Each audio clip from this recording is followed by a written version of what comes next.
Welcome to our Telugu media. Nalgonda జిల్లా PA Palli MPP Vangala ప్రతాపరెడ్డిపై పెట్టిన అవిశ్వాస తీర్మానం వేగిపోయింది. మండల పరిషత్ కార్యాలయంలో ఏర్పాటు చేసిన సమావేశానికి ఎంపీటీసీ సభ్యులు ఎవరు కూడా హాజరు కాకపోవడంతో అవిశ్వాసం వీగిపోయినట్లు దేవరకొండ ఆర్డీఓ శ్రీరాములు తెలిపారు.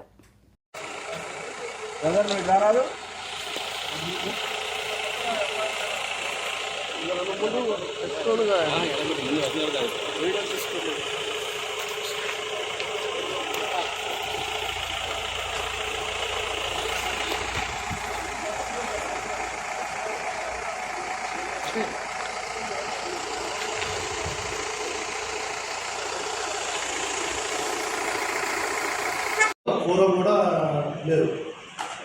9 మంది పూర్వం కావాలి. పూర్వం లేదు, అసలు వేరే కాబట్టి ఈ సమావేశం రద్దు చేయలేదు. అదే రిపోర్ట్ గవర్నమెంట్ పంపిస్తాం. వీగిపోవడం సమావేశం రద్దు ఏంటంటే ఇంటర్ప్రిటేషన్ ఎవరు రాలేదు కాబట్టి రద్దు చేశారు.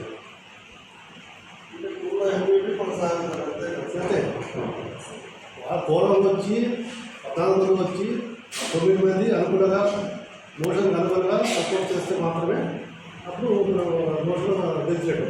అప్పుడు అప్పుడు 10 కోరుతాం. మనం గవర్నమెంట్ పంపిస్తే గవర్నమెంట్ గెజిట్ నోటిఫికేషన్లో పబ్లిష్ అయిన తర్వాత అప్పుడు వేకెన్సీ అరేంజ్ అయిపోయింది. అప్పుడు 10 కోరుతాం. అన్నీ రాదు కాబట్టి సమాచారం ఆటోమేటిక్